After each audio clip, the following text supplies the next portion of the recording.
IPL 2024-এর জন্য কিন্তু গৌতম গম্ভীর নিজস্ব পরিকল্পনায় বিদেশি পরিবর্তন করেছে। নতুন 4 জন বিদেশি প্লেয়ারকে দলে নিয়ে আসা হয়েছে। গুরবাজের মতন প্লেয়ারকে কিন্তু রিটেনশন করা হয়েছিল। তো সেই গুরবাজই কিন্তু ভরসা দিতে চলেছে কেকেআর দলকে। গুরবাজের অসাধারণ ব্যাটিংস, মিচেল স্টার্কের অসাধারণ বোলিং এবং মুজিবকে নিয়ে কিন্তু লেটেস্ট আপডেট বেরিয়ে আসছে, সেই নিয়েই আলোচনা করব আমরা এই ভিডিওতে। তাই ভিডিওটা শুরু থেকে শেষ পর্যন্ত দেখার অনুরোধ করলাম। আর ভিডিও ভালো লাগলে ভিডিওতে লাইক দিয়ে চ্যানেলটাকে সাবস্ক্রাইব করে নিও, আর পাশের বেল আইকনটাকে মনে করে অন করে রেখো, তাহলে তোমাদের প্রিয় দলের খেলার সমস্ত আপডেট তোমরা এখানে পেয়ে যাবে। তো চলো আর দেরি না করে ভিডিও শুরু করা যাক। প্রথমেই যদি আমরা কথা বলি 22 বছর বয়সী আফগানিস্তানি স্পিন বোলার মুজিবুর রহমানকে নিয়ে, তো মুজিবকে কিন্তু একটা নির্দিষ্ট পরিকল্পনা অনুযায়ী কেকেআর দলে নিয়েছে।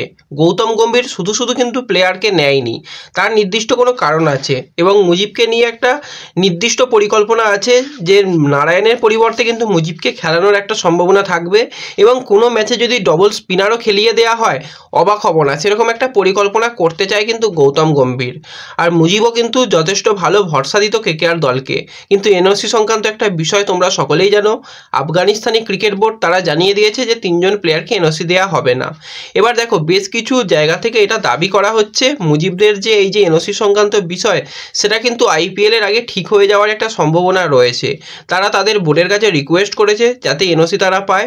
যদি সব কিছু ঠিকঠাক থাকে তাহলে এনওসি যদি সে পেয়ে যায়, সেক্ষেত্রে আইপিএল 2024-এ এই 3 যে আফগানিস্তানি প্লেয়ার রয়েছে তাদের কিন্তু খেলার সম্ভাবনা রয়েছে। তো কেকেআর দল শেষ পর্যন্ত মুজিবের জন্য ওয়েট করবে। গৌতম গম্ভীরের যেহেতু পরিকল্পনায় মুজিব রয়েছে, সেক্ষেত্রে শেষ পর্যন্ত ওয়েট করতে চাইছে। তো এর মধ্যেই কিন্তু মুজিব একটা ভালো রেকর্ড করে ফেললো।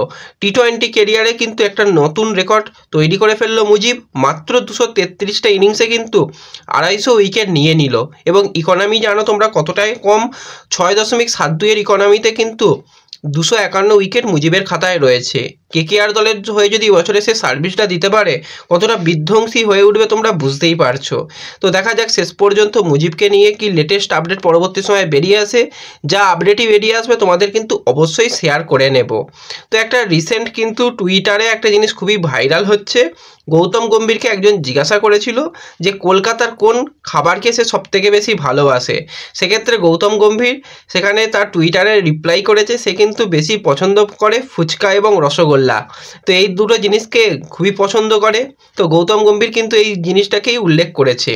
এরপর যদি আমরা উইকেট কিপার ব্যাটসম্যান গুরবাজের কথা বলি, তো গুরবাজ যে কতটা বিধ্বংসী হয়ে উঠতে পারে কালকে গুরবাজের খেলা যারা দেখেছো তারাই কিন্তু দেখে নিয়েছো। তো আফগানিস্তানের সঙ্গে ইউএইর একটা টি20 ম্যাচ চলছিল। সেই টি20 ম্যাচে 52 বলে 100 রানের একটা বিধ্বংসী ইনিংস খেলেছে গুরবাজ। তো গুরবাজ যে ঝোড়ো ব্যাটিং করতে পারে জানি, কিন্তু কালকে একটা অন্যরকমই ব্যাটিং করে দিয়েছে গুরবাজ।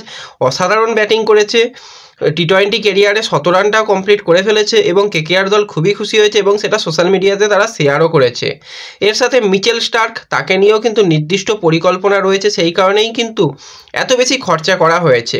তো পাকিস্তানের বিরুদ্ধে তো এখন খেলা হচ্ছে অস্ট্রেলিয়া, তোমরা সকলেই জানো টেস্ট ম্যাচ। তো সেখানে কিন্তু মিচেল স্টার্ক 55 রান দিয়ে কিন্তু 4টি মূল্যবান উইকেট তুলে নিয়েছে। তো এটাতেও কিন্তু কেকেআর দল খুবই খুশি। এবার যেটা সমস্যার ব্যাপার যে টেস্ট ম্যাচ খেলতে গেলে কিন্তু ইনজুরি আসতে পারে। মিচেল স্টার্কদের এখন অনেকগুলো টেস্ট ম্যাচ বাকি রয়েছে। তো আইপিএলের আগে সকলেই চায় অন্তত যেন ইনজুরি ফ্রি অবস্থাতে আসে। ইনজুরি যদি হয়ে যায় সেক্ষেত্রে খুবই সমস্যা হয়ে যাবে কেকেআর দলের জন্য। তো আমরাও চাই অবশ্যই ভালো যেরকম পারফরমেন্স করছে মিচেল স্টার্ক সেই পারফরমেন্সটা করুক ইনজুরি ছাড়া, কারণ ইনজুরি হলে কিছু করার থাকে না। তো সেক্ষেত্রে এই যে প্লেয়াররা কিন্তু এই মুহূর্তে এখন বিধ্বংসী হয়ে উঠেছে। নতুন 2জন বিদেশি প্লেয়ার অসাধারণ পারফরমেন্স করছে। এছাড়া যে গুরবাজের উপর ভরসা রেখেছিল গৌতম গম্ভীর, সেই ভরসার কিন্তু দাম দিচ্ছে। যদি ওপেনার গুরবাজ এরকম বিধ্বংসী ব্যাটিং করতে পারে তাহলে কেকেআরের দলের জন্য খুবই ভালো হবে। তো তোমরা অবশ্যই কমেন্টে জানিও তোমরা গুরবাজের এই অসাধারণ ব্যাটিং কতটা এনজয় করেছো। আর ভিডিও ভালো লাগলে ভিডিওতে একটু লাইক করে দিও। যারা চ্যানেলে প্রথমবার এসেছো চ্যানেলটাকে সাবস্ক্রাইব করে নিও এবং ভিডিও সকলের সঙ্গে শেয়ার করে দিও।